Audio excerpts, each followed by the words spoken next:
अंग्रेजों के खिलाफ आजादी की लड़ाई में आपने कई बड़े पुरुष क्रांतिकारियों की कहानियां जरूर सुनी होंगी, लेकिन इस लड़ाई में कुछ ऐसी महिलाएं भी थीं जिन्होंने तलवार उठाई, गोलियां झेली और जेल भी गई और अपना सब कुछ देश के नाम ही कर दिया।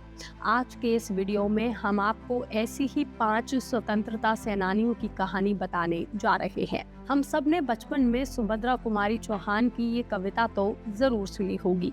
बुंदेलो हरबोलो के मुंह हमने सुनी कहानी थी, खूब लड़ी मर्दानी वो तो झांसी वाली रानी थी। जी हाँ, हम सबसे पहले बात कर रहे हैं झांसी की रानी, रानी लक्ष्मीबाई। एक हाथ में तलवार, घोड़ी पर सवार एक रानी और उनके साथ बंधा हुआ उनका छोटा सा बेटा। इस तस्वीर को भारत शायद कभी भूल नहीं सकता है, क्योंकि साल 1897 में अंग्रेज ईस्ट इंडिया कंपनी भारत की रियायतों पर अपना कब्जा जमा रही थी और झांसी पर भी उसकी नजर थी। रानी लक्ष्मीबाई के पति महाराजा गंगाधर राव की भी मृत्यु के बाद अंग्रेजों ने उनके बेटे को उत्तराधिकारी मानने से इनकार कर दिया था, लेकिन रानी ने इसे स्वीकार नहीं किया और उसके बाद विद्रोह भड़का तो झांसी भी अंग्रेजों के खिलाफ युद्ध में उतर आई।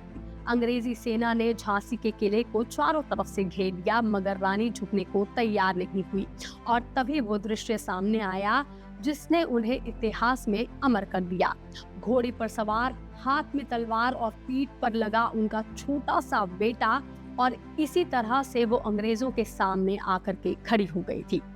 1898 में ग्वालियर के पास लड़ती हुए रानी लक्ष्मीबाई वीरगति को प्राप्त हो गई, लेकिन उनका नाम आज भी अमर है। दूसरा नाम भी कुछ ऐसा ही है, दुर्गा भाभी। साल 1928 के लाहौर में जॉन सॉडर्स की हत्या के बाद अंग्रेजी पुलिस पूरे लाहौर में भगत सिंह को तलाश रही थी। ऐसे वक्त में सबसे बड़ी चुनौती थी भगत सिंह को सुरक्षित लाहौर से बाहर निकालना। तभी उन्हें याद आई दुर्गा भाभी की, जिनका असली नाम दुर्गवती देवी था और वो खुद क्रांतिकारी आंदोलन से जुड़ी हुई थी। योजना बनाई गई कि भगत सिंह अपना रूप बदल करके दुर्गा भाभी के साथ उनके पति की तरह सफर करेंगे, जबकि राजगुरु उनके नौकर बन जाएंगे। अगले दिन दुर्गा भाभी अपने छोटे से बेटे को साथ में लेकर के स्टेशन पहुंच गई। भगत सिंह ने अपना रूप बदल रखा था और जिस भगत सिंह को पकड़ने के लिए पूरा लाहौर छाना जा रहा था, वही एक महिला और उसके बच्चे के साथ आम यात्री बनकर के ट्रेन में बैठ गया। लेकिन दोस्तों, दुर्गा भाभी सिर्फ भगत सिंह को बचाने वाली महिला नहीं थी, उन्होंने क्रांतिकारियों की आर्थिक मदद भी की थी, अपने गहने तक बेच दिए थे और अंग्रेजों के खिलाफ हथियार भी उठाए थे। 1931 में उन्होंने ब्रिटिश पुलिस अधिकारी हेली पर भी हमला करने की कोशिश की थी, लेकिन वो बच गया।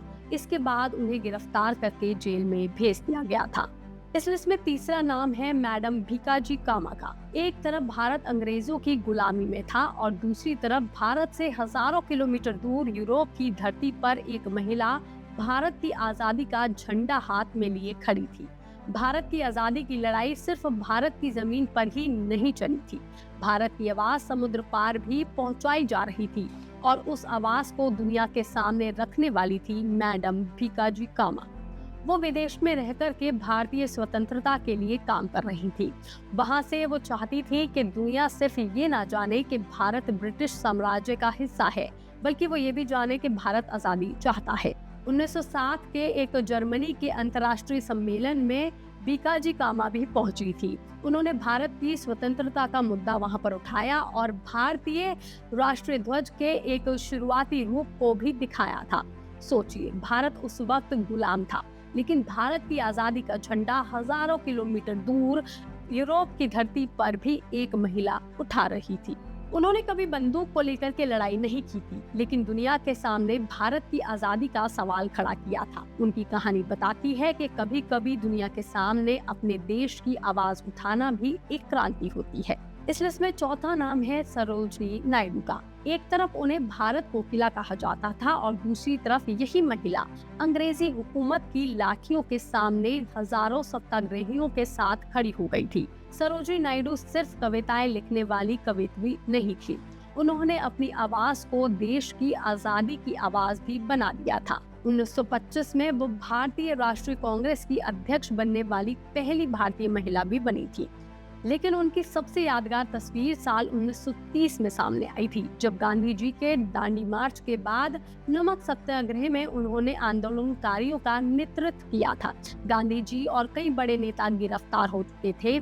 सामने अंग्रेजी पुलिस थी, हाथों में लाठियां थी, लेकिन उन्होंने हिंसा नहीं करी, बल्कि वो डटी रही, खड़ी रही। लाठियां बरसती रही, लोग घायल होकर के गिरते रहे, लेकिन आंदोलनकारी पीछे नहीं हटे और सरोजिनी नायडू भी उनके साथ वहीं पर खड़ी रही। आखिरकार उन्हें भी गिरफ्तार किया गया था, लेकिन जेल उनकी आवाज को रोक नहीं सकी। उन्होंने भारत की महिलाओं को ये दिखाया था कि आजादी की लड़ाई में उनकी जगह सिर्फ भीड़ में खड़ा होना नहीं है, बल्कि सबसे आगे खड़े होकर के नेतृत्व करने का भी है। पांचवा नाम है नीरा आर्या का। अगर ये महिला नहीं होती तो शायद से नेताजी सुभाष चंद्र बोस जिंदा नहीं रहते, क्योंकि नीरा ने ही देश के लिए अपना घर और अपना रिश्ता तक छोड़ दिया था। नीरा जी की शादी एक ऐसे अधिकारी से हुई थी जो ब्रिटिश सरकार के लिए काम करता था। बाद में उन्हें पता चला कि उनके पति भारतीय नेताओं और क्रांतिकारियों पर नजर बनाए रखने वाले एक स्पाई हैं। इसके बाद नीरा ने अपने पति को छोड़ दिया और आजाद हिंद फौज की रानी झांसी रेजिमेंट का वो हिस्सा बन गई, जहां उन्होंने खुफिया काम की भी जिम्मेदारी संभाली और वो भारत की पहली स्पाई महिला भी बनी। फिर एक दिन उनके पति को नेताजी सुभाष चंद्र बोस को खत्म करने का काम सौंपा गया। नेताजी पर गोलियां चली और उनके ड्राइवर की तो इसमें मौत भी हो गई, लेकिन नीरा ने तुरंत अपने पति पर हमला कर दिया और नेताजी की जान बचा ली। यानी कि अपने ही पति के सामने खड़ी होकर के उन्होंने अपने देश और अपने नेता को चुना। इसके बाद अंग्रेजों ने नीरा को गिरफ्तार कर लिया था और उनसे बार बार सिर्फ एक ही सवाल पूछते थे कि नेताजी कहाँ है, लेकिन उन्होंने कोई जानकारी कभी नहीं दी। जेल में उन्हें बेहद क्रूरताएं भी सहनी पड़ी, मगर जब देश आजाद हुआ उसके साथ साथ धीरे धीरे इतिहास के पन्नों में उनका नाम कहीं पीछे छूट गया। एक ऐसी महिला जिसने देश के लिए अपना घर, अपना रिश्ता और अपनी पूरी जिंदगी दांव पर लगा दी, लेकिन आज भी बहुत कम लोग जानते हैं कि नीरा आर्या कौन थी। ये खबर, ये जानकारी आपको कैसी लगी, आप हमें कमेंट करके जरूर बताएं। बाकी तमाम खबरों के लिए आप देखते रहिए लोकमत हिंदी।